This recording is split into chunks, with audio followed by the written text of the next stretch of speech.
ഔസു ബില്ലാഹി മിനശ് ശൈത്വാനിർ റജീം. ബിസ്മില്ലാഹിർ റഹ്മാനിർ റഹീം. അല്ലാഹുമ്മ സ്വല്ലി അലാ മുഹമ്മദിൻ വ അലാ ആലി മുഹമ്മദിൻ കമാ സല്ലൈത അലാ ഇബ്രാഹീമ വ അലാ ആലി ഇബ്രാഹീമ ഇന്നക ഹമീദും മജീദ്. അല്ലാഹുമ്മ ബാരിക് അലാ മുഹമ്മദിൻ വ അലാ ആലി മുഹമ്മദിൻ കമാ ബാരക്ത അലാ ഇബ്രാഹീമ വ അലാ ആലി ഇബ്രാഹീമ ഇന്നക ഹമീദും മജീദ്. അൻ ഇബ്നു ഉമർ റളിയല്ലാഹു അൻഹു ഖാൽ സമീഅതു റസൂലല്ലാഹി സ്വല്ലല്ലാഹു അലൈഹി വസല്ലം യഖൂൽ ഇദാ റഅയ്തുമൂഹു ഫസൂമു വ ഇദാ റഅയ്തുമൂഹു ഫഫ്തിറു ഫൈൻ ഗുമ്മ അലൈക്കും ഫഖ്ദിറൂ ലഹ്. റമദാൻ ദർസിൻ്റെ ഇന്നത്തെ വിഷയം റുയത്തെ ഹിലാൽ അഥവാ ചാന്ദ്രദർശനം എന്നതാണ്. നമുക്കറിയാം, എല്ലാ മതങ്ങളിലും ചന്ദ്രന് ഒരു പ്രത്യേകമായ സ്ഥാനമാണുള്ളത്. ചന്ദ്രദർശനത്തെ ഒരു പുണ്യമായാണ് കണക്കാക്കപ്പെടുന്നത്. ഇസ്ലാമിൻ്റെ സ്ഥിതിയും മറിച്ചല്ല. റമദാനെക്കുറിച്ച് പറയുകയാണെങ്കിൽ, റമദാൻ എന്നത് ഇസ്ലാമിക വർഷത്തിലെ 9ാമത്തെ മാസമാണ്. ഇസ്ലാമിക വർഷത്തിലെ മാസങ്ങളൊക്കെ തന്നെ ചന്ദ്രനെ അടിസ്ഥാനപ്പെടുത്തിയുള്ളതാണ്. അതുകൊണ്ട് തന്നെ ഒരു ഇസ്ലാമിക മാസം ആരംഭിക്കുന്നത് ഒരു ന്യൂമൂൺ മുതൽ മറ്റൊരു ന്യൂമൂൺ വരെയാണ്. പിറവി ചന്ദ്രനെ കണ്ടുകൊണ്ടാണ് ഒരു മാസത്തിന് പ്രാരംഭം കുറിക്കുന്നത്. ഇങ്ങനെ ചന്ദ്രന് ഇസ്ലാമിൽ ഉള്ള സ്ഥാനത്തെക്കുറിച്ച് വിശുദ്ധ ഖുർആനും വ്യക്തമായി പ്രതിപാദിക്കുന്നുണ്ട്. വിശുദ്ധ ഖുർആനിൽ അള്ളാഹു ഒരിടത്ത് പറയുന്നു, യസ്അലൂനക അനിൽ അഹില്ല ഖുൽ ഹിയ മവാഖീത്തുൻ ലിന്നാസി വൽ ഹജ്ജ്. സൂറത്തുൽ ബഖറ ആയത്ത് നമ്പർ 190. അവർ നിന്നോട് ആദ്യ 3 രാവുകളിലെ ചന്ദ്രനെക്കുറിച്ച് ചോദിക്കുന്നു. നീ പറയുക, ഇത് ജനങ്ങൾക്ക് സമയം നിർണയിക്കുന്നതിനും ഹജ്ജ് നിർണയിക്കുന്നതിനുമുള്ള മാർഗമാണ്. അപ്പോൾ നമുക്ക് മനസ്സിലാകുന്നത്, ഇസ്ലാമിൽ ചന്ദ്രന് ഒരു മഹിതസ്ഥാനമുണ്ട്. മറ്റു മതങ്ങളിലുള്ളതുപോലെ തന്നെ ആരാധനാ കാര്യങ്ങളിൽ ചന്ദ്രനെ ആശ്രയിക്കാറുണ്ട്, ചന്ദ്രനെ അടിസ്ഥാനപ്പെടുത്താറുണ്ട് എന്നാണ്. ഞാനിവിടെ പ്രാരംഭത്തിൽ കേൾപ്പിച്ച ഹദീസിൽ റസൂൽ കരീം സ്വല്ലല്ലാഹു അലൈഹി വസല്ലം റമദാൻ മാസം എങ്ങനെ ആരംഭിക്കണം, നോമ്പ് എങ്ങനെ ആരംഭിക്കണം, അതുപോലെ തന്നെ ഈദുൽ ഫിത്തർ എങ്ങനെ മനസ്സിലാക്കണം, റമദാനിലെ നോമ്പ് എങ്ങനെ അവസാനിപ്പിക്കണം എന്നതിനെക്കുറിച്ചാണ് പരാമർശിക്കുന്നത്. ഹദീസിൻ്റെ വിവർത്തനം ഇപ്രകാരമാണ്. ഹദ്രത്ത് ഇബ്നു ഉമർ റളിയല്ലാഹു അൻഹുവിൽ നിന്നും നിവേദനം, ഞാൻ റസൂലുള്ളാഹി സ്വല്ലല്ലാഹു അലൈഹി വസല്ലം ഇപ്രകാരം പറയുന്നതായി കേട്ടു, നിങ്ങൾ റമദാൻ മാസത്തിൻ്റെ പിറവി ചന്ദ്രനെ കണ്ടാൽ നോമ്പെടുത്തു തുടങ്ങുക. ശവ്വാൽ മാസത്തിൻ്റെ പിറവി ചന്ദ്രനെ കണ്ടാൽ നോമ്പ് അവസാനിപ്പിക്കുക. ഇനി വല്ല കാരണത്താലും പിറവി ചന്ദ്രനെ കാണുന്നില്ലെങ്കിൽ അനുമാനത്തെ അടിസ്ഥാനമാക്കുക. മറ്റൊരു നിവേദനത്തിൽ ഫഉദ്ദു സലാസീൻ, അതായത് 30 ദിവസം പൂർത്തിയാക്കുക എന്നും വന്നിട്ടുണ്ട്. അതായത് ഷാബാൻ മാസം 29ൻ്റെ രാവ് ചന്ദ്രദർശനത്തിന് വേണ്ടി ഉള്ള സംവിധാനമൊരുക്കുകയും അങ്ങനെ ചന്ദ്രദർശനം സാധ്യമാകുകയാണെങ്കിൽ അടുത്ത ദിവസം മുതൽ നോമ്പ് എടുത്തു തുടങ്ങുകയും റമദാൻ മാസമായി ഗണിക്കുകയും വേണം. ഇനി വല്ല കാരണത്താലും 29 ഷാബാന് ചന്ദ്രപ്പിറവി കാണുന്നില്ലെങ്കിൽ 30 തികച്ചുകൊണ്ടായിരിക്കണം റമദാൻ മാസം തുടങ്ങേണ്ടത്. ഇങ്ങനെ ഈ റൂയത്തിന് അഥവാ ചന്ദ്രൻ്റെ ദർശനത്തിന് 2 രീതിയാണ് ഉള്ളത് എന്ന് ഈ ഹദീസിൽ നിന്നും വ്യക്തമാകുന്നുണ്ട്. ഒന്ന് റൂയത്തെ നദരി, അതായത് കൺകാഴ്ചയാണ്. ഈ കൺകാഴ്ചക്കാണ് റസൂലുള്ളാഹി സ്വല്ലല്ലാഹു അലൈഹി വസല്ലം പ്രാധാന്യം കൽപ്പിച്ചിട്ടുള്ളത്.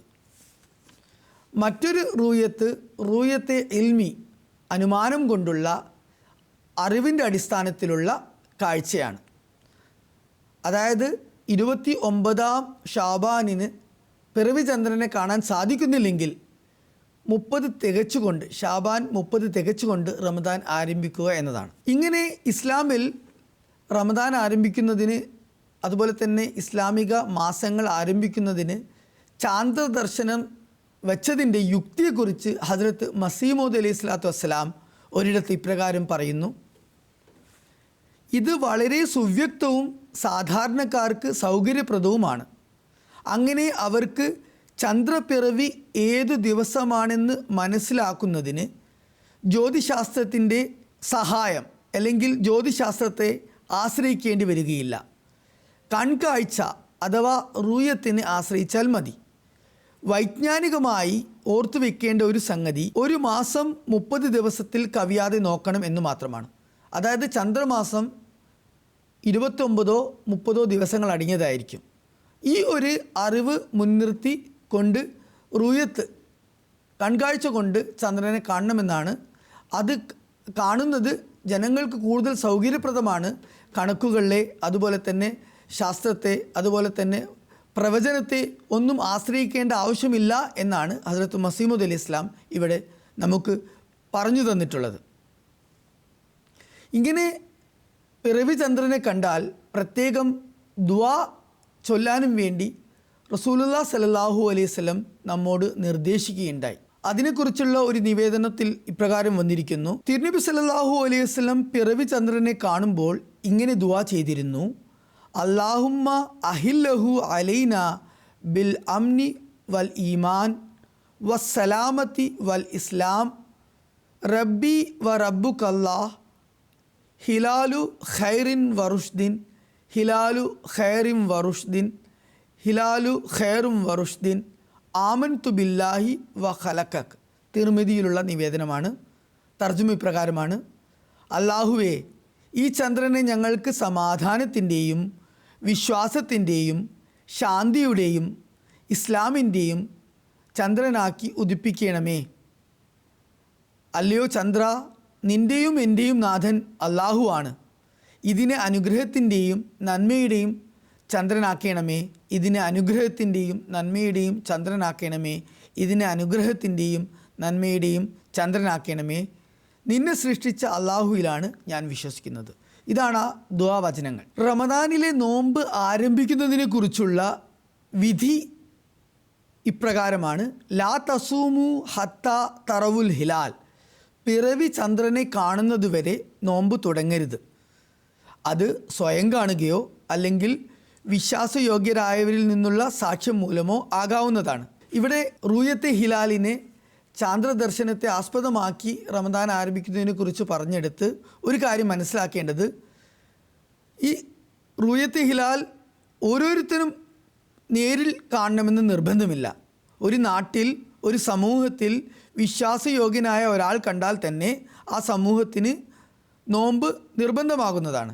അതുകൊണ്ട് ചാന്ദ്രദർശനത്തിൻ്റെ തീരുമാനത്തിൽ വാർത്താമാധ്യമങ്ങളെയും പരിഗണിക്കാവുന്നതാണ്. ഫിഖ് അഹമ്മദിയയിലാണ് ഇത് രേഖപ്പെടുത്തിയിട്ടുള്ളത്. അതുപോലെ തന്നെ അക്ഷാംശ രേഖയിൽ നിന്നും ദൂരപ്പെട്ടു പോകുന്തോറും ചാന്ദ്രദർശനത്തിൽ കാലതാമസവും ഉണ്ടാകും. അതുകൊണ്ട് തന്നെ കേരളത്തിലെത്തതും മുമ്പായി തന്നെ ഗൾഫ് നാടുകളിൽ ചന്ദ്രപ്പിറവി കാണാറുണ്ട്. ലോകത്തെല്ലായിടത്തും ഒരേ ദിവസം നോമ്പ് ആരംഭിക്കുക എന്നതും ഇക്കാരണത്താൽ തന്നെ അസാധ്യമാണ്. ഞാൻ പറഞ്ഞു, ചന്ദ്രദർശനത്തെ ആസ്പദമാക്കിയാണ് റമദാനിലെ നോമ്പ് ആരംഭിക്കുന്നത് എന്ന്. ആ ചാന്ദ്രദർശനത്തെക്കുറിച്ച് ഉലമാക്കളും ഫുഖഹാക്കളും മതപണ്ഡിതന്മാരും അതുപോലെ തന്നെ കർമ്മശാസ്ത്ര പണ്ഡിതന്മാരും പറഞ്ഞിരിക്കുന്നത്, റമദാൻ മാസം ആരംഭിക്കുന്നതിനുള്ള ചാന്ദ്രദർശനം സിക്കയായിട്ടുള്ള, അതായത് വിശ്വാസയോഗ്യനായിട്ടുള്ള ഒരു വ്യക്തിയുടെ സാക്ഷ്യം മതിയാകുന്നതാണ്.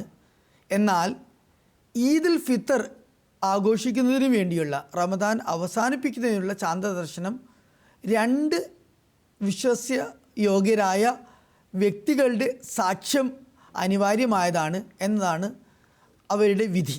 മറ്റൊരു കാര്യം മനസ്സിലാക്കേണ്ടത്, ഇങ്ങനെ ചാന്ദ്രദർശനം അടിസ്ഥാനമാക്കി നമ്മൾ റമദാനിലെ നോമ്പ് ആരംഭിക്കുമ്പോൾ അല്ലെങ്കിൽ ഈദുൽ ഫിത്തർ നിശ്ചയിക്കുമ്പോൾ ഈ ഒരാളുടെ ചാന്ദ്രദർശനത്തെ മാത്രം അടിസ്ഥാനമാക്കിയല്ല നമ്മൾ അത് ചെയ്യുന്നത്, മറിച്ച് അങ്ങനെ വിശ്വസ്തനായ ഒരു വ്യക്തിയുടെ സാക്ഷ്യം ഉണ്ടാകുകയും ആ സാക്ഷ്യത്തെ മാനിച്ചുകൊണ്ട് ഒരു സമൂഹം അല്ലെങ്കിൽ ഒരു സമിതി, അതിനുവേണ്ടി നിശ്ചയിക്കപ്പെട്ട ആളുകൾ അത് പ്രഖ്യാപിക്കുകയും സമൂഹത്തിൽ ഒന്നടങ്കം എല്ലാവരും അത് അംഗീകരിച്ചുകൊണ്ട് നോമ്പ് ആരംഭിക്കുകയും അതുപോലെ തന്നെ ഈദുൽ ഫിത്തർ കൊണ്ടാടുകയും ചെയ്യേണ്ടതുണ്ട്.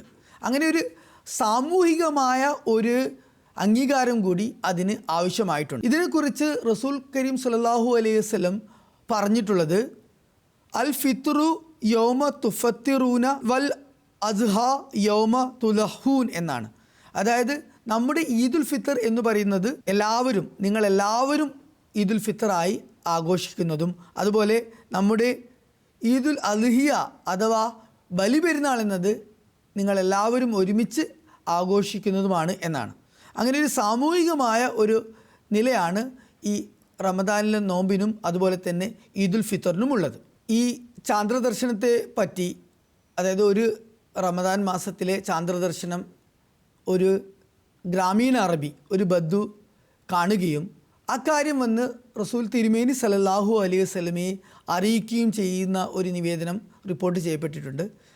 അക്കാര്യം ആ ഗ്രാമീണ അറബി വന്ന് റസൂലുള്ളാഹി സല്ലല്ലാഹു അലൈഹി വസല്ലമയോട് പറഞ്ഞപ്പോൾ റസൂൽ കരീം സല്ലല്ലാഹു അലൈഹി വസല്ലം അദ്ദേഹത്തോട് ചോദിച്ചു, അള്ളാഹു ഏകനാണെന്ന് താങ്കൾ സാക്ഷ്യം വഹിക്കുന്നുണ്ടോ? അപ്പോൾ അദ്ദേഹം പറഞ്ഞു, അതെ, ഞാൻ സാക്ഷ്യം വഹിക്കുന്നു. പിന്നെ ചോദിച്ചു, ഞാൻ അള്ളാഹുവിൻ്റെ ദൂതനാണെന്ന് താങ്കൾ സാക്ഷ്യം വഹിക്കുന്നുണ്ടോ? അപ്പോൾ അദ്ദേഹം പറഞ്ഞു, അതെ, അതിനും ഞാൻ സാക്ഷ്യം വഹിക്കുന്നു. അപ്പോൾ ഉടൻ തന്നെ റസൂൽ കരീം സല്ലല്ലാഹു അലൈഹി വസല്ലം ഹസ്രത്ത് ബിലാൽ റളിയല്ലാഹു അൻഹുവിനെ വിളിപ്പിച്ചുകൊണ്ട്, അല്ലയോ ബിലാൽ, നാളെ മുതൽ എല്ലാവരും റമദാൻ നോമ്പ് തുടങ്ങണം എന്ന് വിളംബരം ചെയ്യുക എന്ന് പറയുകയുണ്ടായി. അങ്ങനെ ഒരു വിളംബരത്തിൻ്റെ അടിസ്ഥാനത്തിലാണ് റമദാനിലുള്ള നോമ്പ് ആരംഭിക്കുന്നത്.